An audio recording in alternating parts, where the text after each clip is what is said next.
after I moved here in 1991, why a complete government takeover of our healthcare system, i.e. Medicare for all, single payer, would be disastrous for all of us as patients and for doctors. And so I want to empower doctors and patients. So that's how I sort of got into this. And I'm completely passionate about saving our healthcare system, as Wayne knows, and he is too.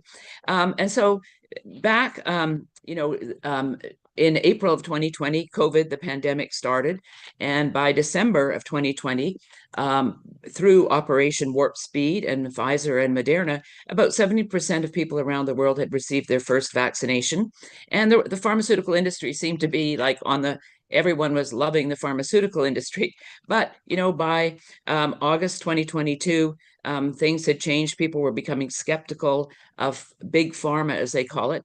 And so in August of 2022, then President Joe Biden signed into law the Inflation Reduction Act, a major part of it, of course, being price controls on Medicare Part D and B drugs, starting with the first price controls on 10 drugs in January of 2026, and then 15 drugs have just been named for Part D, January 2027. So I'm very upset about this because I've seen what price controls have done to research and development in Europe in particular, and how that all ended by 2004 because of price controls, and because of Canada, how there's always a shortage of drugs, and many of the drugs that we have here in America aren't even on the formularies in Canada. So I have too much time on my hands, I guess. So I had to write a book and cause Wayne heart failure. So anyway, there we are. I would say you're too productive, but you mentioned Europe, and I think that's a really great place to start our discussion, because I don't think people recognize that the US, we weren't always the global leader in pharmaceutical development. We are now, and there's so many benefits from it, but that wasn't always the case, that Europe was once the global leader. And so I thought it might be helpful to kind of describe how Europe came to be the global leader, and then kind of a follow-up to that, then what happened? Well, yes. So, Europe, of course, America was a new country in 1776. So, there wasn't as much going on as there had been in Europe. The countries in Europe, of course, very old. And the pharmaceutical, I think, revolution started in the 1860s in Germany, when Friedrich Bayer started his work on doing dyes, and they discovered something interesting, which led to the discovery of aspirin in 1899. So that was a big start, the discovery of aspirin. But before that, even Dr. Jenner in England was the person who found the smallpox vaccine, which really has eradicated smallpox around the world. So that was in the UK. And then we saw penicillin was, a great drug, was discovered, and it was sort of approved during World War II, towards the end of the World War II. But in the meantime, America started taking over the research on and development of penicillin, because there was the war effort in the UK was very costly, and so several of the scientists moved to the U.S. And so that was really the start of America becoming, the world's medicine chest, as I call it in my book. And so, then these countries, Britain brought in the National Health Service in 1948. So the government takeover of healthcare, although they did allow private care. Then France, Germany, all of these countries started introducing wage and price controls on pharmaceuticals, because healthcare and the costs were getting out of control. So by 2004, every country in Europe had price controls on pharmaceuticals. Then by 2005, 80% of research and development on drugs was taking place in America, not in these countries, because the name brands that everyone knows, Novartis, GlaxoSmithKline, AstraZeneca, Roche, they all left. The companies stayed in these countries, but they did their R&D in America, because, as I keep saying, and it's people don't talk about this at the dinner table, but it costs about $2.8 billion from an idea, getting a patent applied for, to getting a drug to market. It takes about 12 years on average to get through all the clinical trials, the FDA, and then, of course, only 1 in 10 drugs makes it. So because we haven't had price controls, although I just mentioned under IRA, this is getting the camel's nose under the tent. And I'm hoping that the White House under Mr. Trump is going to start focusing on why the price controls on drugs under IRA are a bad idea, and then maybe convincing Congress to repeal that law before all these price controls come into effect. And I think that's actually a really great perspective, just the damage that price controls did to not just patients and these other factors, but and you document in the book that that's part of what chased companies out of Europe, and the fact that there were no price controls here, that we just, the industry started to grow, and there's all sorts of not just health benefits, but a lot of economic benefits that we've been able to receive because of that development. And I think, and there are all sorts of negative headlines about price controls, and we'll definitely, and drug markets, and we'll definitely get into that in a little bit. But I thought it might be useful to kind of stay focused on the positive in terms of, as you call, we're the world's medicine chest. So what are the benefits we get because we are the world's medicine chest? First of all, it's very good for employment. This industry employs a lot of people. Spending in 2023 on drugs in this country was $449 billion. So, and the good thing I think about the pharmaceutical industry and biotech and the biosimilars and things is that, if you have several years ago, if you had gallbladder issues or you had high cholesterol, I mean, these were debilitating things that made it so that maybe you couldn't go to work, or you weren't that productive, or you went to the hospital and had surgery and anesthetic, which is always risky. So pharmaceuticals have allowed people to, with high cholesterol and these things, to actually take drugs and lead very productive lives without having to, be hospitalized or just unable to work or only work part-time. So it's very efficient for us as patients to be able to benefit from these, so many of these drugs. And the drug, correct me if I'm wrong, but the drugs are also, because they're developed here, because we don't have price controls, the needs of the U.S. patient are prioritized in their innovation decisions, because in the U.S. is where you actually can cover, you said $2.8 billion. That's where they can cover those costs here in the U.S. Well, exactly. And of course, these drugs are under patent protection for 20 years from when they file their patent application. Under the Inflation Reduction Act, they're trying to reduce the time for patent protection on small molecule drugs to 9 years and to 12 years on the biologics. But the Rand Corporation came out with a very interesting study showing that between 2018 and 2022 in the US, in their study include the US and 26 other OECD countries, 74% of 287 drugs that were launched in that time period, 74% were available in this country at the end of 2022. But in Canada, where I'm from, only 28% were available. The UK had 43%. So, we have access to these drugs because we don't have price control. So I think the research showing how many drugs that were launched were actually available here in this country, and how sad it is that in other countries, a lot of these new drugs aren't available. In Canada, for example, the Fraser Institute, where I worked, they have shown that in any one period of time, there's a shortage between 1,500 and 2,000 drugs on any one day. And of course, drugs in Canada, the United States drug industry sells to Canada drugs at a discounted price. We're paying the full load, and these countries are free riding off us, which is really annoying. And Wayne and I write about this a lot. But they have, in Canada, has, not only does the government fully run the healthcare system under single payer system, there's no private healthcare for anything considered medically necessary, but there's the Patented Medicines Prices Review Board, which decides at the discounted price if that drug is still too expensive or whether it's worthy of sending it out to the provinces so they can include that drug on their formulary. So they have a board that makes it very, very difficult. And many of these drugs just aren't available, and it's sad for patients. A lot of patients come to the U.S. I know a lot of people who have illnesses that there are drugs that can take care of it, that they come to the United States and pay out of pocket because they're not available in Canada. Yeah. And the reverse of that, because you see all these policies that we want to allow people to purchase drugs from Canada, but if they're not available, you can't purchase something that doesn't exist. Well, exactly. And, I mean, even Mr. Trump in his past administration was talking about importing drugs from Canada. DeSantis signed that bill in Florida, allowing for drug importation. At this point, after 5 years, not one single drug has been imported into Florida from Canada. And as the Canadian health minister said, we don't have enough drugs for our own people. We're not going to start selling them to patients in the United States.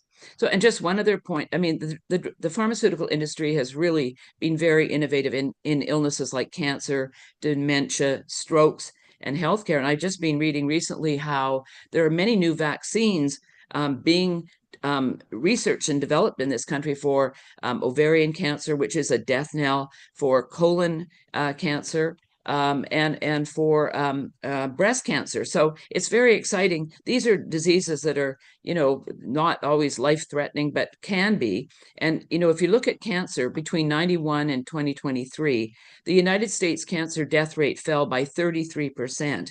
But in the UK, for example, because of the National Health Service, the long waits for care, the long waits for testing, only 19%. The death rate has only fallen by 19%. So we want to remember President Biden talked about the cancer moonshot. Well, that never came to be. And he was bringing in price controls, which of course would be the death knell of the cancer moonshot. But we want to get cancer under control in this country and allow people all over the world to survive and live long and healthy lives. Right. And I think that's a really important point where it's the drug price controls like in the UK and Canada, they are blocking people access. But if we were to implement the price controls, and you go into this in the book, that would actually just put a huge damper on all future innovation. Well, and as I always talk about when I'm talking to the media about single payer healthcare, Bernie Sanders, the Pied Piper of single payer, and also the Pied Piper of wanting cheaper drugs in this country. But if we get single payer in this country, where will we go to get our health care? And the same thing will happen. Where will the drug industry and where will the research and development go if it's not done in America? There are very few, I can't even think of a single country where this great innovation will happen. So it would put a stoppage on development of the latest vaccines, the latest biologics, the latest small molecule drugs as well. Yeah, and this is something you talk about in the book, and I was hoping you could share some of the experiences because it's really patients who are going to suffer the most when innovation is thwarted. And I think those are patients that drugs exist so that they're harmed because they don't have access to it. And I think this is a really important perspective that it's also patients who are waiting for that miracle therapy that won't come. Right? This is not an innovation versus patient perspective. This is patients today versus patients tomorrow perspective. And you go into this in the book and you have some really, really wonderful examples, wonderful in terms of showing it. They're actually tragedies, but examples from Canada and the UK. And I was hoping you could share some of those impacts on patients that occur when you have these drug price controls. Right. So, as I mentioned, Britain, the government took over the healthcare system under the National Health Service in 1948. So it's been around a long time. There are over 8 million Brits who are on waiting lists today. And Wes Streeting, the Minister of Health in the UK, has said it's a disastrous situation. And of course, the royal family doesn't wait on a list, a National Health Service waiting list. They use the private system and get their treatments and care right away.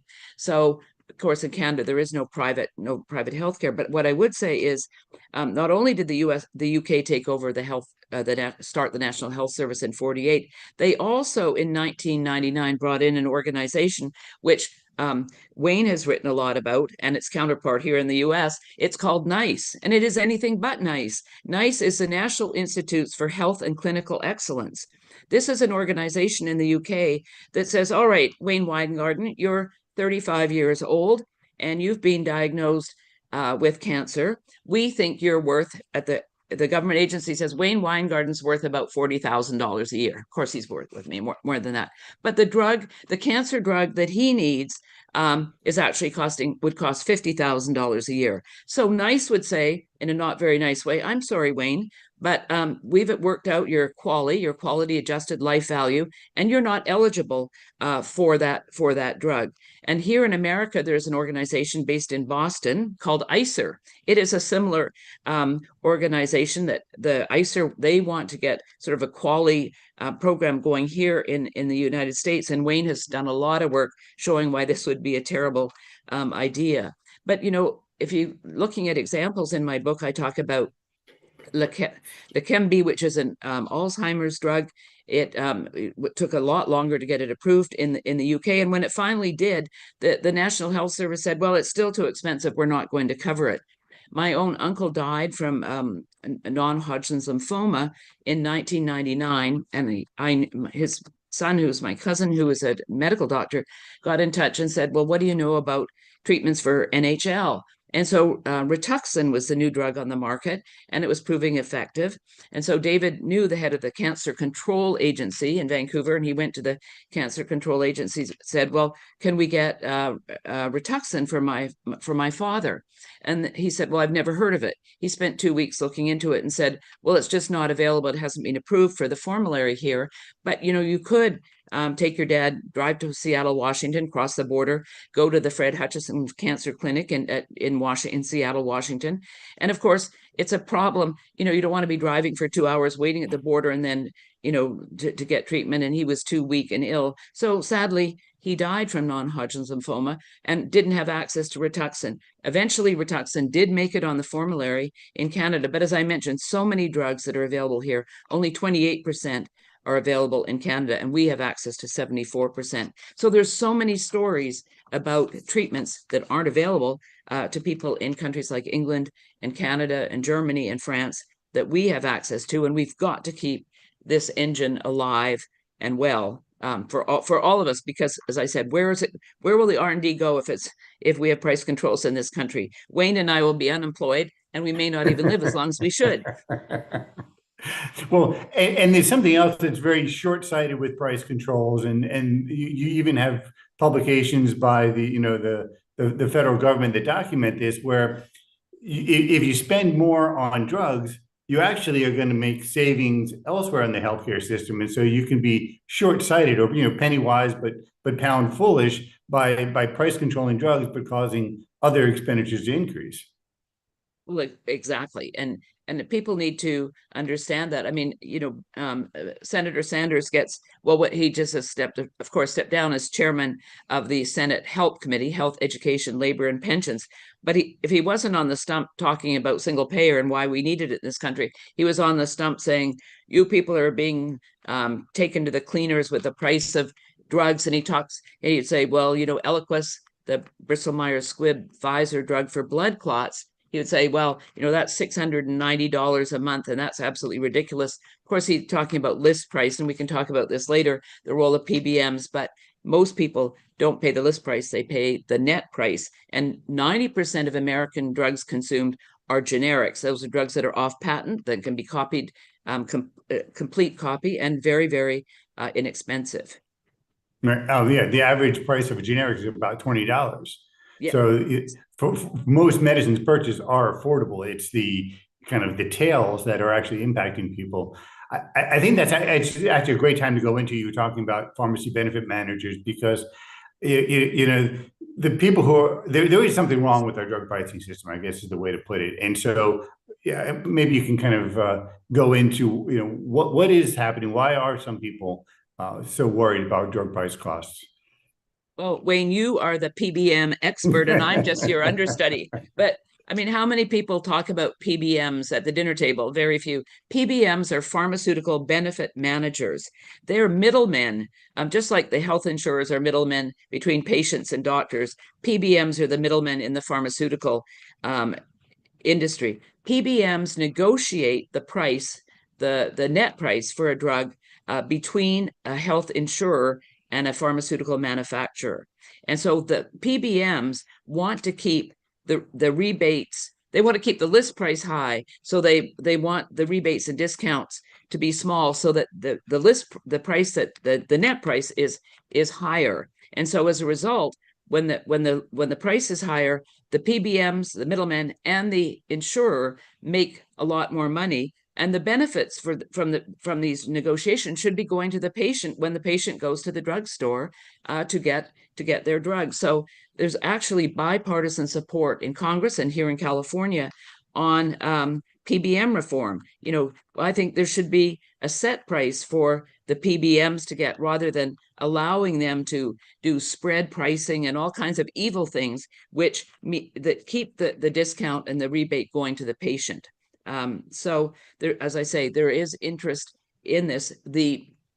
In Congress and in the California legislature, there are 3 PBMs that control 80% of the PBM market: Express Scripts, which is owned by Cigna; CVS Caremark, which is owned by CVS; and the last one is Optum, which is part of United Health. They are sort of the 800-pound gorillas in this drug pricing issue. And so we want to make sure that we get this reformed so that patients receive the net price at the pharmaceutical counter, rather than paying a much higher price than they need to. And I guess I would say that most people pay the net price; they don't pay the list price. I mean, that the number, most 170 million Americans have their health insurance, get their health insurance through their employer. So most people have pharmaceutical coverage under their health insurance package. And if you're on Medicare or Medicaid, you also get your drugs at a much lower price. So this is a very important issue. We want to have people to have access to the very best treatments and allow them to be there. So we need PBM reform, and we need 340B reform, which is another issue that Wayne talks about a lot. 340B is another program people don't talk about at the dinner table, but it is a program that was started by the government to help rural hospitals with large, low-income populations to get drugs at discounted prices so they could afford and get these drugs. But what's happened is, over time, like in anything, government just like Topsy growed and growed, and the large hospital conglomerates are taking advantage of the 340B program. And so therefore, there's not as much money left for the rural hospitals that really need it for their low-income populations. Right. And I think something that's really important to emphasize with the PBM that you were going through, which is this is not a free market situation, because you'll see, the argument and justification for PBMs, they'll say, well, it's a free market. And so, why are you against free market companies, working? And the idea is that these are kind of cronyist responses to a third-party payer system that is dominated by the government. And you would never have this type of situation in a free market, because the incentives of the PBMs are so misaligned with the incentives of the patients, because the patients don't want to see those high list prices, because what often happens is you'll have your co-insurance off a high list price. So patients will pay more, even though the prices haven't been going up. I mean, I think it always amazes me when you say the net prices of drugs have been declining, especially adjusted for inflation, for the past 8 years. And if you say that to people, I think they'd be shocked, because their out of pockets on those expensive drugs may not be, but that's the reality. And that's the misalignment of incentives that you were talking about, that I think is just so important to emphasize when you talk about PBMs. And 340B as well. I mean, one of the things that amazes me about that program is, here's a program that's supposed to be supporting hospitals and clinics that serve low-income people, and yet the average 340B institution provides less charity care than the average non-340B hospital. And so when you get situations like this, like you were saying, it's the government having taken a program and just allowed it to metastasize to something that's just beyond what it's supposed to achieve. Exactly. Yeah. And the whole spread, if one study has shown that if the spread pricing would be eliminated, oftentimes the PBMs will pay a health insurer a better rate than the drugstore gets. So if they eliminated this spread pricing idea, Medicare could save $929 million over a decade just by getting rid of that one part of the PBM nightmare. And so these are the types of, and I was going to talk about this later, but you've hit it already, which is, what are the free market type reforms? And it's really where you see elsewhere in the economy where middlemen are being squeezed, in that we're gaining efficiencies. it's overwhelming that in the drug market we actually see the middleman's power is expanding, and that's just contradiction to what we're seeing elsewhere. And so these types of reforms, they're going to allow the free market to actually work more effectively, which is really important. Something else that you talk about that I think would be interesting to get into is reforms to the FDA approval process, because the FDA, they serve a vital role. Yet it's possible to kind of reduce the costs and the time it requires for a drug manufacturer to obtain FDA approval. And there would be a lot of benefits, both in terms of costs of drugs, but in terms of getting drugs to patients faster if we had those types of reforms. So I was hoping you could spend a little bit of time talking about that as well. Yeah, the FDA. We've been talking about that for a long time, FDA reform. And, back in the day, my mentor, Milton Friedman, the Nobel laureate in economics, we'd have a dinner table conversation and he'd say, Sally, you talk about getting rid of the FDA, it'll never happen. The FDA, but originally was introduced as a safety organization, and the FDA was very effective in denying thalidomide coming to market here in America, where it caused, in Europe and in Canada, there were a lot of children who were affected by the thalidomide situation by young pregnant women.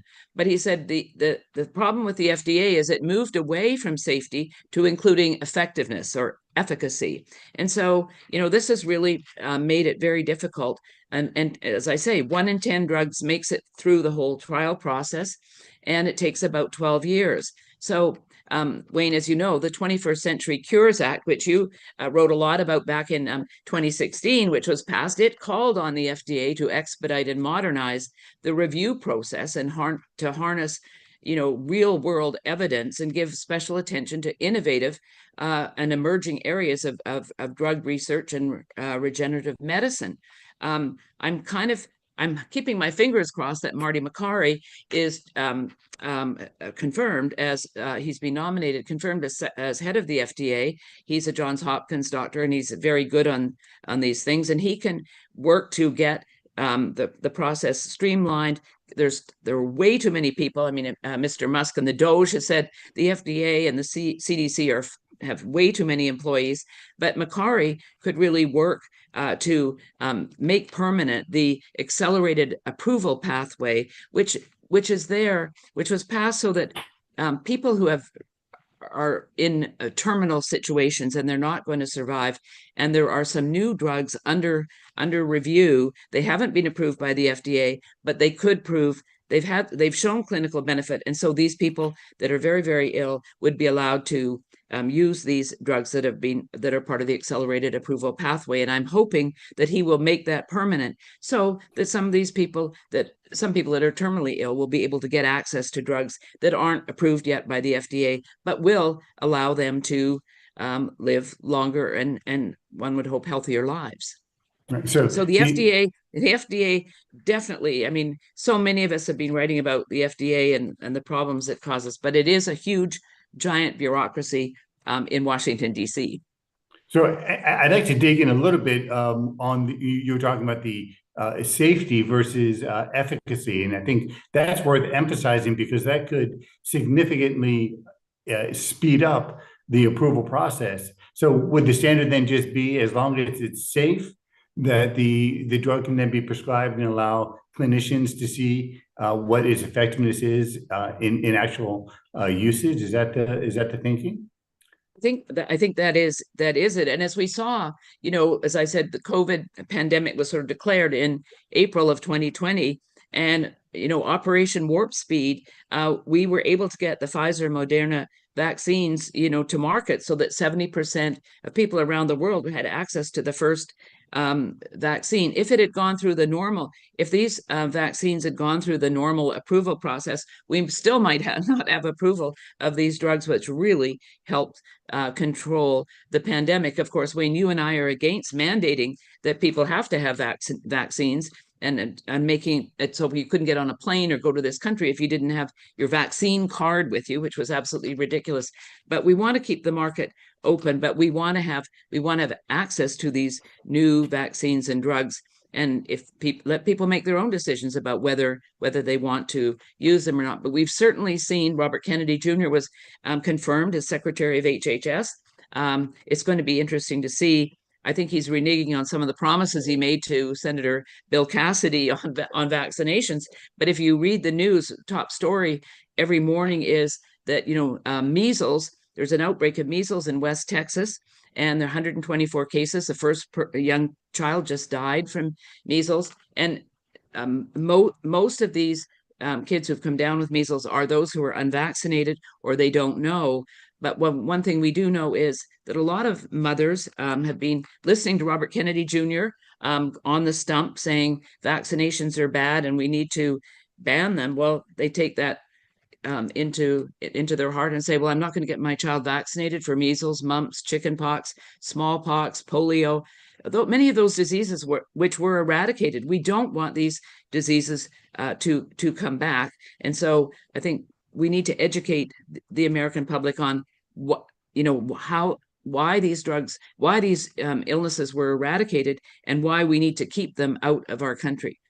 Right, and I think that's an incredibly important point, and incredibly important distinction between the education on vaccines and the getting out the correct information versus a mandate, right? That undoubtedly mandates, there's all sorts of issues with it, but when you have something that's efficacious, and how important it is to differentiate that, yeah, maybe you shouldn't have to get the vaccine, but it certainly is, from a kind of scientific perspective, will increase your chances of being healthy and you say getting rid of these really awful diseases.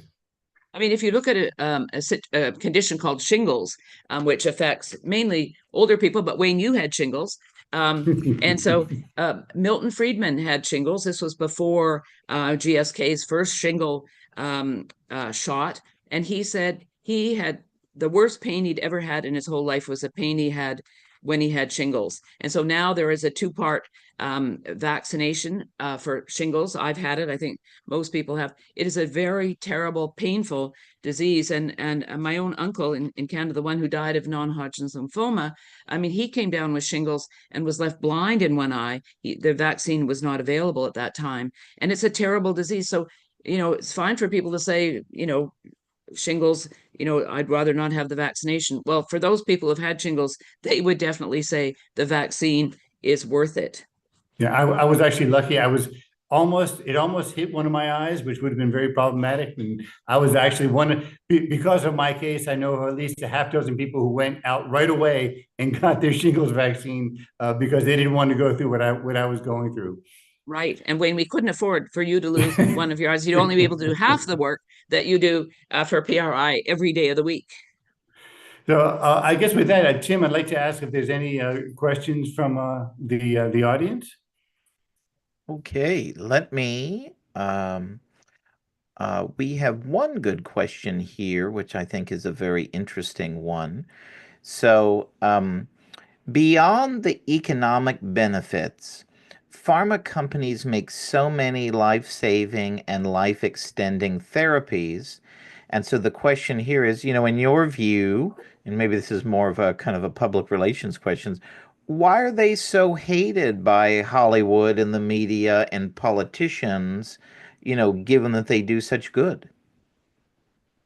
Well, I guess I could start on that because the people like on the progressive left have Bernie Sanders and AOC all talk about big pharma. It sounds like a scary organization instead of focusing on what, as you just mentioned, Tim, the benefits that we all receive from big pharma. And, big pharma, first of all, if you're a researcher or a research scientist, and say you're Tim and I are working in your little lab at home, and you think, I've got a cure for colon cancer. Well, you do not have the resources as little Tim and I in your research station at home to go to the patent office and get a patent for your idea. And as I said, 2.8 billion from the idea to market. So a lot of the pharmaceutical companies buy small research companies, and so they become part of big pharma, but they also lead to, terrific cures that are good for all of us. But they start small, and then they join pharma, and it's a very a terrific process. And it's just the left doesn't like, for some reason, they don't like anything that's big other than big Hollywood. I don't know, Wayne, if you want to add something to that. I guess what I would add is that, being an economist, right? So to a hammer, everything is a nail. I imagine part of the problem is people don't understand the concept of the cost of capital. They don't understand that it takes 15 years to develop a drug, the risks of developing the drug, so that there's a capital cost, and that you're not going to get the resources devoted to drug kind of development if you don't have an opportunity to cover that cost of capital. And if you personalize it, right? If you had a choice to invest in pharmaceutical company A, but there's price controls, or you can invest in NVIDIA, right, and participate in the AI revolution, while you're thinking about your retirement, you're going to put it into AI because that's got a potential return so that you'll be able to have a comfortable retirement. So when you're competing with kind of all of these other uses of capital, you have to be able to cover that cost. And people don't understand that. They get scared by it, I think, to some extent. And so there's that perspective that's missing. I think what's also missing is that people do recognize that there's something wrong. What's wrong is the way our insurance and our payment systems are working, right? We don't actually have health insurance in this country. We have prepaid healthcare. And so that creates all sorts of problems that manifest all over the place. And drugs are a visible part of that. And so people see that and they'll focus on that, but that's not really what's driving the problem. They have to differentiate between kind of what's driving the problem and kind of what do they visibly see. So until we actually fix that third-party payer system, all sorts of issues are going to keep creeping up. If we slapped price controls on every drug in this country, we'd still have all sorts of problems. Healthcare quality would be declining actually at a faster rate. We would not have solved the underlying problem. And until we address that, until we address the flaws of the third-party payer system and the fact that we don't have health insurance, we have prepaid care, we're never going to get to that kind of stable place we're looking for.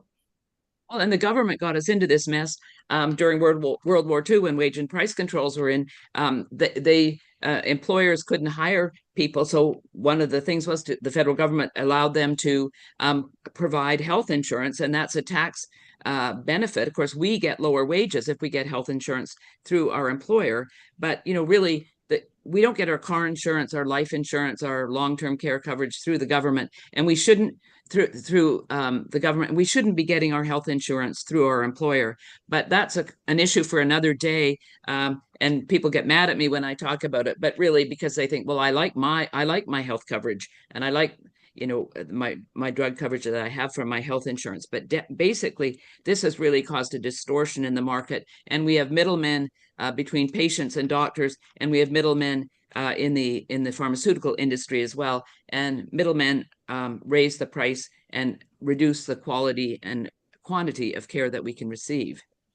It's like that game of telephone we played when we were kids, right? When you have too many middlemen, the message doesn't get from point A to point B. It gets distorted. That's exactly what's happening to our healthcare system, drugs included.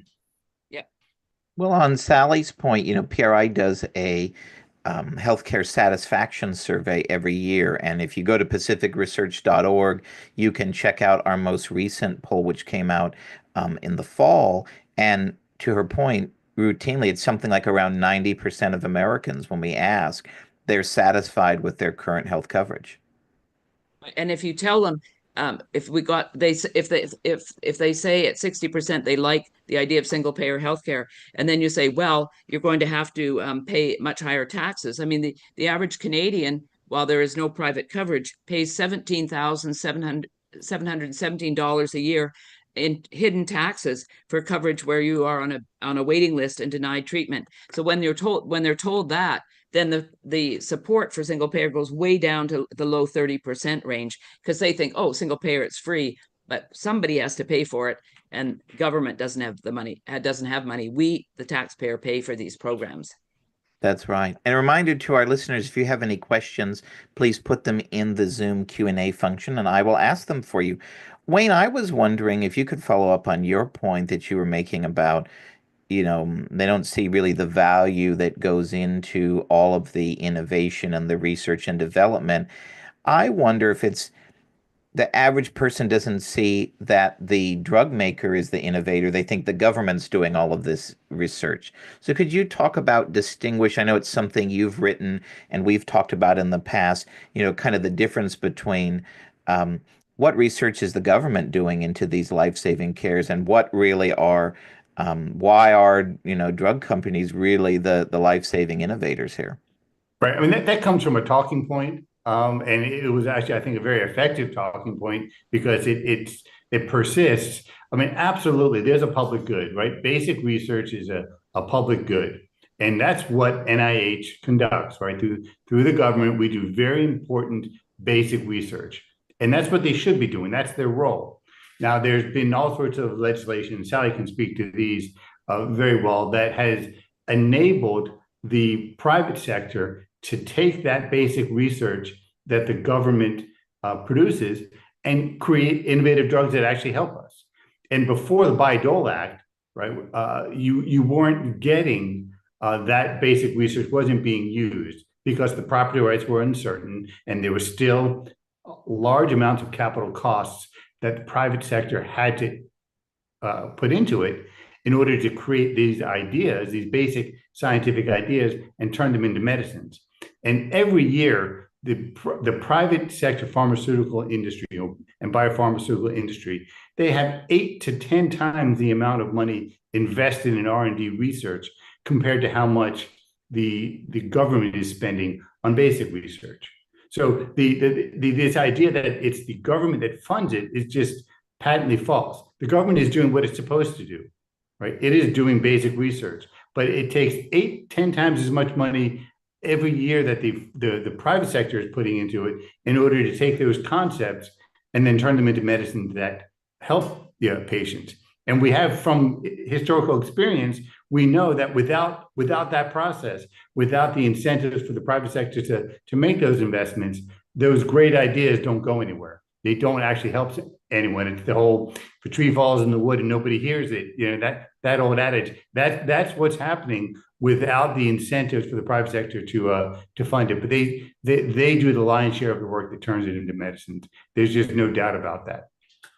And I would just add that Dr. Jay Bhattacharya from Stanford is the nominee for being head of NIH. And I think if he is confirmed, and I hope he will be, I think he'll be a terrific advocate for those of us who support research and development and less on big government. It's interesting that Mr. Trump has an executive order where the NIH will have this reduction in administrative costs from 50% of the grant that they get down to 15%. And everyone is like, research and development in medicines is going to end. No, this is taking down from 50% to 15% the administrative costs that all these research institutions take off the top before the researcher like Wayne at say Weill Cornell Medical School would get. So this is a terrific idea. It's absolutely ridiculous how much the administrators take off the top of these grants that come in to the NIH. So I'm excited that this might actually happen.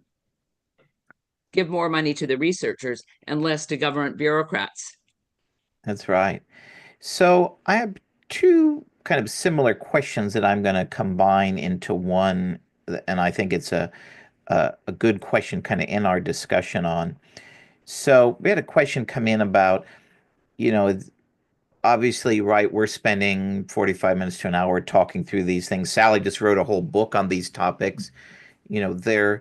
This isn't slogan kind of stuff here, right? There are sometimes complex things that we need to kind of break down and go through here. So the question we had is, how do we get the word out? How do we change hearts and minds on this? And, when you look at, we're in a new political world in Washington these days. You have unified GOP control. But as you know, we've discussed before here, right? You're seeing Republicans increasingly likely to go along with Democrats in this push for government control. So, A, how do we change hearts and minds here? But B, given the political dynamic, what do you think is the potential going forward to adopt the types of reforms that you talk about in your book? Well, I mean, this is a very important question. And it's the 800-pound gorilla in the room. How do we educate the American people so that they understand what we're talking about? It's just so important. I mean, one of the things, my book is out there. I'm doing 2 to 3 podcasts, radio interviews, articles, op-eds to educate the American people, trying to put the message in a way that it is understandable to the Pitts family, the person in the street, as we used to say at the Fraser Institute, because it is complicated. And people just, their eyes just glaze over when you think of PBMs, price controls. What does this all mean?